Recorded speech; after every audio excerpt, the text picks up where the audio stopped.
What's going on, guys? Top Tier Gaming here, and today I am bringing you a Marincess deck profile, aka Princess and the Frog, aka Tuna Salad. These are the names I've heard for this deck, and I think they're all hilarious, and I love them. So yeah, Marincess. This is a deck I've been testing for the past few weeks, 2 or 3. I've played a lot online, and then last weekend I actually took this deck to a tournament on Friday, Saturday, and Sunday. I'm recording this on Monday, probably uploading it on Tuesday. So yeah, I got a lot of experience with the deck this weekend. I played like a different build each day, trying to improve on the list each day. And I think this list is definitely the best of what I played overall during the weekend. I did okay at the events. I didn't win any, which kind of stinks, not where I wanted to be, but I definitely learned a lot with the deck over the weekend, and I think this build sort of like peaks all the builds I had during the weekend. But I definitely think there's room for improvement. I'm gonna have like more builds of this in the future for sure. This is where I'm at now, and yeah, there's a bunch of different ways you can go with the deck. You can play traps, you can play frogs, you can play no frogs, you can play a lot of hand traps, you can play like just enough hand traps. Lots of different ways you can go, and this is where my list is. And there's something really, I think, strange about my list in the sense that I am not playing Marincess Wave, which I think is a card everyone tends to play at 3.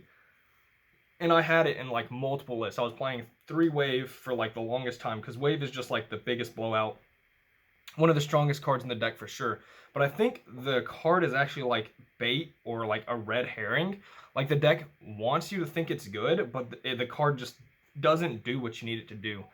And there are reasons for that, and I will explain that through the deck profile. So if you want to hear those reasons, definitely stay tuned for the deck profile, the in-depth profile. And if you like Marincess, please be sure to like and subscribe, because there will definitely be more Marincess content. And yeah, if you're a fan of these fish princesses, the little Ariels, then yeah, consider subscribing. So getting on with the list, 3 blue Tang. So she is the main Marincess monster in the main deck. Definitely the one you want to open the most, because she just does everything for the deck. She's a 1-card starter, and she can get you pluses along the way. Although the pluses are a little bit RNG because they're like Salamangreat Foxy. This deck plays very similar to Salamangreat, but there's a couple of things about this deck that I actually think it could be used as like the better cyber strategy. And that's just some of the cards that work with water monsters, and yeah, I'll get to those as I keep doing the deck profile. But she's essentially Gazelle and Foxy in 1 card. She is amazing. She's the one you want to open most often, and we're definitely going to maximize at 3. We're maxing most of the Marincess monsters at 3, so 3 Pascalis. So she is a marauding captain for Marincess monsters, and that's really important because she's level 4 and Blue Tang's level 4. If you open enough extenders, or level 4 extenders specifically, you can make Bahamut Shark and then get Toad on Summon 5, which is super good. You definitely want Toad on Summon 5 or before, so you can play around Nibiru, which is one thing this deck has over Salamangreat, is the ability to play around Nibiru, because Salad they just can't do it. So yeah, Totally Awesome gives you a big advantage over Salamangreat in that aspect, and she is just really good for extending, because you really want to see, like, Tang is a 1-card starter to get to like a decent board, but you want to see essentially 1 extender and 1 starter to make your like big board. And then the more extenders you have, the crazier it gets, and how many Toads you can make matters, because Toad is essentially the best way to protect your field spell, which is very important. 3 Seahorse, just like Blue Tang, she's kind of a 1-card starter. Tang usually is going to send this most of the time, unless you already have this, and then she's going to send Mandarin. But yeah, this just special summons itself to a zone a Marincess monster points to, so it's an extender and it's a Marincess monster, so it's just very powerful. You definitely want to maximize at 3.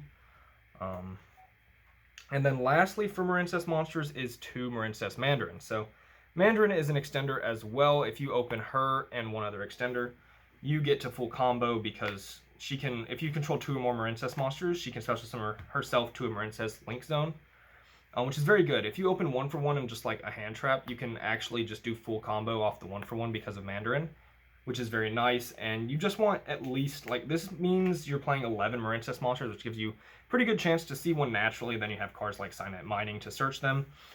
So yeah, you can actually play different ratios with this card. You can play 1, you can play 3.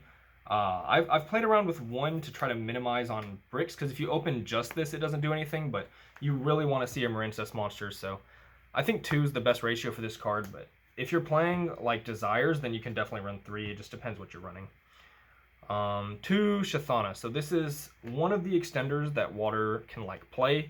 And I'm choosing to play this one over Silent Angler. I've had lists where I've played both, and then I've had lists with just Silent Angler. And I think Shethana is better than Silent Angler for a couple of reasons, which I think this might be an unpopular opinion, because I think Silent Angler is generally considered to be the better one, but Shethana doesn't have the downside that you can't special summon other monsters from your hand for the rest of the turn. And what this means is this card can be better at making Bahamut Shark, because if you special this, summon Pascalis, summon Blue Tang, dump Seahorse, and then you had, instead of this, you had Silent Angler. If you were to summon it and then make Bahamut Shark with the Pascalis, then you can't do your Seahorse play, which means you're actually not getting anywhere. So you need to make Bahamut Shark with this, and the Pascalis, make Bahamut Shark, and then you can link the Blue Tang off for Blue Slug, add back the Seahorse, and full combo. So it's about playing around Nibiru, and why I like this one over Silent Angler. This one is a little worse mid-game and late game, because it won't have its effect, obviously, because you'll control effect monsters, but it's still a water monster to pitch off Bubble Wreath, so it still has its uses being water. And yeah, this is my level 4 extender of choice. Now you can play both, but I'm choosing to play more flex cards over extenders, just so I can like counteract the meta better. Because I'm trying to play this deck as like competitively as possible, because I want to win some tournaments with it, because I really enjoy this deck. So, and then next up is it's an engine that's going to split builds a lot, because you can either play with frogs or you can choose to opt out of the frog engine entirely. I was not playing frogs Friday or Saturday in the tournaments because they can be a little weird, and I've had big frog engines with dupe frogs and Ronin totems, and if you draw dupes or Ronins, it's completely dead. You only want to draw swap frogs, so if you're going to play the frog engine, I recommend the smallest package possible, which is this, 3 swap and a Ronin totem. So the pros of the frog engine, I think, heavily outweigh the cons of not being able to play flex spots over this, right? Like, if you're not playing frogs, you're playing 4 additional hand traps. But frogs do something for this deck that is, again, the reason I think to play this deck over Salamangreat is the water synergy it has with the frog engine, essentially, because this deck ends up becoming Protect the Field spell, so that you have an unbreakable board. And Totally Awesome is like the best negate to stop things that can beat the field spell, because Toad not only recycles your water monsters, but giving you follow-up, which is one of the strongest things about Marincess is its follow-up. And then it also can like set things like Cosmic Cyclone to your field, which is just crazy. Toad being just like a +3, it feels like one of the best Omni negates ever created. And the fact that you can make it so easily, because all your Marincess monsters are coming back to your hand due to Marincess effects like Anemone, Blue Tang's effect when you link it off, and Marbled Rock. You can just like keep adding water monsters to your hand to pitch off Swap Frog, and then you can send Swap Frog with Swap Frog, Anemone, bring back the Swap Frog, send Ronin. And yeah, you can just get crazy with this card. It's like the best water extender, and Toad is so important for this deck. If you open Swap Frog and any other frog, which is like, you know, not super high chance, but definitely happens quite often, you're instantly playing around Nibiru, which is just great. It's something Salamangreat literally can't do, and you can because you're playing a water-based strategy. Like, Swap Frog is so strong. And yeah, I think it's one of the reasons, if you're going to play Marincess, the frog engine should definitely be a reason to play it, because Swap Frog has just always been one of my favorite cards in Yu-Gi-Oh! And he's just super powerful and really, really good in this deck. So yeah, I think the frogs are, in my opinion, mandatory, but you don't have to play them. There are builds without it, and I've played builds without it, but after testing the deck for a while, I think Swap Frog is very, very important. On a hand traps, which is a big part of Marincess because of the way Bubble Wreath works. 3 Ash, generically the best one. It stops, you know, Red Eyes Fusion. It stops everything. Ash is definitely a mandatory 3 of if you're going to run 3 of any of them. 2 Bell. So Bell, I think, is the best like defensive hand trap in this deck on your turn, because this deck has some pretty glaring weaknesses when it comes to cards that affect your graveyard. First of all, Ice Dragon's Prison is a huge problem. You can lose to that card outright. Same with Salamangreat, same with like a lot of decks. Like Ice Dragon's Prison can just dominate your strategy. But Marincess it's very fragile on normal summon and kind of fragile mid-combo, and that's its one weakness compared to Salamangreat, is it's a little more fragile, but it has a higher ceiling, and I think Totally Awesome is a big reason this deck, I think, could be better than Salad in a lot of ways, in my opinion. But yeah, Bell, gotta have it for Ice Dragon's Prison. I've tried to fit 3 in this deck quite often, because you just really want to have it for cards like Called by the Grave, DD Crow, Ice Dragon's Prison. They're just really big killers. And then Bell is just super strong this format because of cards like Schism, Invocation, Nadir Servant, Cyphering Gear Gamma, Dragon Maid, Tidying, World Legacy, Guard Dragon. This card hits so much. Like, I think Bell's one of the best hand traps right now. In general, against everything except Dinosaur. This card shreds Prank Kids too, which is pretty relevant after what happened this weekend. Yeah, so Bell, I think is just mandatory. And I want to fit 3, I just don't see how. And I can't fit 3 because I'm also playing 2 DD Crow. So Crow is also really good this format for like a lot of the same reasons Bell is. It's good against Prank Kids, it's good against like Invocation, it's just good versus a lot of things. But it kind of doubles in this deck as like 2 hand traps. It's like a mini Kalut as well as a DD Crow, because your Bubble Reef gains attack when a monster is banished face up. So like, say they out your field spell and you have like a 3200 Bubble Reef and they summon, I don't know, Savage, and they use their negate and there's like 3800, or we'll use 3500 as an example, or 36, just a number that's decently big. And they swing into Bubble Reef, you can just Crow and then Bubble Reef gains 600 attack. So it's like a miniature Kalut or an Honest as well as a DD Crow. So I think it doubling up is really good. And then it's a non-once per turn hand trap that is decently impactful against a lot of strategies. So yeah, 2 Crow. And then lastly, it is 2 Phantasme, 3 Nibiru. So this is a little package. I think Phantasme, if you're running Phantasme, you should probably run Nibiru right now. My locals has a decent amount of Prank Kids and Dragon Link, so this just makes a lot of sense. If your locals is nothing but Eldritch, then I wouldn't play this. I'd play more Cosmics and cards that help against that matchup. But yeah, this package just dominates a lot of the meta right now. Like Tri-Brigade, this destroys.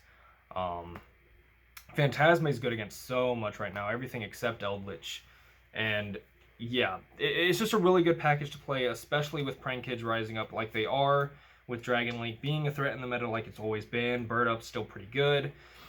Even like Dogmatica Shaddolls can get over 5 summons relatively easy.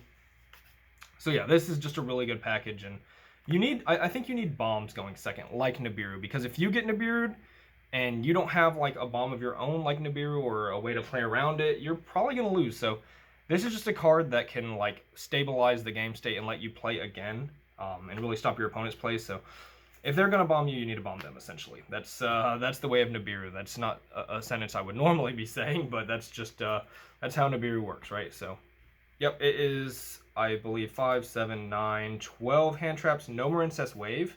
So the reason I don't play Marincess Wave, and the reason I think it's bad, I guess I'll lay out the hand traps while I explain this, because it is part of the hand trap lineup, is because it doesn't do anything going second at all. Like if you draw it going second, it is the biggest brick of your life. Like I sided it out going second every game because it does nothing. It literally does 0 things. So you draw it and it's dead. And if you have an idea that you're going to work towards it and sort of make a link 3 against your opponent's board, that's just kind of optimistic. It doesn't happen. Like if they're stop your plays, then not only can you not play through, then you also have this extra brick in hand. So definitely wanted to swap it out for more actual hand traps. And then going first, it's super powerful going first. Like it is a bonkers card, assuming you make your board. Like if you make your board, yeah, Marincess Wave is great. If you get interrupted by Nibiru or like a well-timed Crow, or there's a lot of hand traps that can make your combo stop if you open poor enough, then Marincess Wave is again just a huge brick. I mean, you can set it, but it's just like a bad imperm at that point. Like if you just have like a blue slug. So yeah, I feel like it's a very win more card and doesn't do what you need a hand trap to be doing. Like it's super good and recyclable, but again, it's just kind of like a red herring or bait to play in my opinion, because it is so bad going second. So yeah, it's a very powerful card, I can't deny it, but I currently am not running it for those reasons. I think it is just going to be a blank more times than not. I did lose a lot of dice rolls in this last weekend, and I feel like I got super unlucky because I drew this card like 12 times. I drew this card more than Blue Tang, which is crazy. But yeah, that's the reason I don't like Wave. On to Battle Lotion. It's the best card in your deck, but I seriously drew this more times than Blue Tang all weekend. It's a one-of. It's your Salamangreat Sanctuary, your Boot Sector launch. You don't really want to draw it because you're going to search it in your combo, but it is too important. Like, you have to play this. It's like the best card in your deck. The deck literally becomes Protect Battle Ocean, because then Bubble Reef is unkillable, except by a Kaiju, essentially, because you're not beating over her. So if you can protect Battle Ocean through cards like a big one is Totally Awesome, yeah, you're in a good spot. And then your interrupts with your hand traps, because Bubble Wreath can draw you into hand traps, which is really good. Battle Lotion is just, I'm playing one and you have to play it, so. You can play two, and I think that's fine in case something happens to one. There's been times where I need two, but I already opened enough playing one. I'm not playing two of it personally. Two Prosperity. So this can definitely be Desires. I've tested both, and Desires isn't a card I generally like at all. Just the card design isn't one I like to play. But in this deck, I think it actually works pretty well as long as you search Battle Ocean first. But if you don't search Battle Ocean, you can have a bad time. I'm liking Prosperity, even though you really need your extra deck. Like, you can go through 11 cards of your extra deck turn 1. And if you Prosperity, or maybe you go through 11 if you Prosperity. I don't remember. I know after first turn I've been left with like one hand trap. You can only ever banish for 3. So that's a big thing to note if you want to play this. But this, getting to cards you need, side deck cards, or specifically Blue Tang, or a way to get to Blue Tang, or outs like Cosmic Cyclone. Yeah, I've just had better success with Prosperity. I think even though it kind of conflicts with Bubble Wreath in the mid game, I think I like Prosperity more than Desires. So that's personal choice, and if you don't have Prosperity, Desires is more than a good enough replacement because it might actually be better. I've been liking Prosperity more personally. But yeah, that may need more testing, and is up to, I guess, player preference. But Prosperity is like really good. 3 Cyanite Mining, just to see Blue Tang as often as possible. You have, like, the discard doesn't hurt that bad. You have a lot you can discard, like Seahorse and Swap Frog, and because pitching Swap Frog's pretty good with Anemone, and you can discard Mandarin. So there's a lot of things you can pitch and not have the -1 hurt you. 2 Cosmic, this is just one of my favorite flex cards of the format because of Shaddoll Schism, because of Invocation, because of what is that card? Magical Meltdown, Lost World, Eldritch Traps, Dragon Maid Tidying. This card just hits so much, and not to mention Floodgates, like there can be only one summon limit. Just really powerful cards if you play like Subterra Guru or just like a trap deck in general. Cosmic Cyclone is just one of the best flex cards I think you can be playing this format, and I was playing 3, but to cut space for the Phantasme Nibiru, I actually took one out. If you want to go above 40, I recommend like putting a 3rd Cosmic in, but I feel like I can go down to 2 Cosmic because Schism can also be negated by Bell, which I'm running, so that kind of covers that. And last 3 cards, some power 1-ofs. Called by the Grave for hand traps and being like the most flexible card in Yu-Gi-Oh! 1-for-1 because it can be your full combo, and extend past Nibiru with Mandarin sometimes. Just depends. There's sometimes you can use this to extend past Nibiru, or at least some less impactful interrupts, which is just a very power 1-of in that sense. And then Monster Reborn is like an easy way to play around Nibiru as well, and make Bahamut Shark easier. Because then you can just use, if you open Pascalis, Blue Tang, and Monster Reborn, you get to make Bahamut Shark real early. So that's really good. Power 1-ofs. I want to play Foolish. I just don't have the space. There's definitely a way to play that, though. I've been thinking about Foolish recently. It's not a card you have to play, but I think it could be good, especially when you're playing the Frog Engine. Onto extra deck. 2 Blue Slug. You need 2 of this because this deck likes to have follow-up and grind, and this is one of the main components. You don't want to be stuck with 1 if 1 gets negated going second. Even though your extra deck can kind of recycle itself very easily, you're still going to find yourself wanting more of this. So at the very least, 2 Blue Tang. 1 Sea Angel. This is all I could fit. Some lists play 2. You just want to see this to search your field spell and get a side arrow. So it's very, very important, but it's not something you generically need 2 of, or generally need 2 of. I don't know why I said generically. 2 Anemone, she's just like the best card in the extra deck. She's how you get to a lot of your plays. She recycles a lot of your cards. She's just super, super good and pivotal to the deck's strategy. And it's essentially just link climbing higher and higher. And then Crystal Heart, you need this because your field spell says if you use this to make a link monster, then it can be unaffected by card effects, which is very, very good, as long as you summon it to the extra monster zone. The 1 Marbled Rock, she comes up to recycle cards, which is really good for follow-up, and sometimes this is all you can end on, which is generally like your really bad hands, this is all you end up with, which is not that great, but as long as she can be 45 and unaffected as well. So that's cool, but yeah. She can recycle for Swap Frog too, which is really good. And then you have the Bubble Wreath, the main boss monster. This is essentially why I think this deck has a higher ceiling than Salamangreat, is this card. Because the objective of the deck is get a field spell, make this unaffected. It's like 5,200 most of the time or higher, depending on what happens in that turn. It draws you cards. It brings back monsters that are banished. It's a really crazy card, and because of the way this deck works, sometimes you can just ask your opponent, like, do you have the out? And if they say no, you win the game. Like, Salad gets like 1 to 2 interrupts before hand traps, and that's what they do, and like a Cosmic can mess you up. Same with this deck, Cosmic can mess you up, but if you can, like, your opponent can play around Salad through 1 or 2 interrupts, but if your opponent just doesn't have the out to this, like, they're not playing around it no matter what they do. Like, there are some cards that get around it, but if you can stop their plays and they can't get around your field spell, it's like a very better habit. Like, Towers just gets there, you win. So Bubble Reef is a crazy card, and yeah, it's super, super good. Then you have the 2 Totally Awesome and the 1 Bahamut Shark. Playing 2 because you can actually make 2 in 1 turn if your hand's good enough, and you can get 1 with Bahamut Shark, 1 with the Frog Engine. So just want to play 2 because he is the best, like, Omni Negate, one of the best Omni Negates in the game, and very good way to protect the field spell in this deck. 1 Abyss Dweller, this might be coming out. This or another card might be coming out. This or Area is coming out for Splash Mage. I actually don't own a Splash Mage. Like, I was borrowing one for all the tournaments I played. I do not own one. But you should 100% be playing Splash Mage in this deck. So one of these needs to be cut for Splash Mage, but they're both very good cards in their own right. It's probably the Area. The Area is probably coming out for Splash Mage. And then you have Transcode and Access Code. These are very good for go second and just win. Access Code has synergy with Bubble Reef because it will banish cards. And then Bubble Reef actually gets bigger.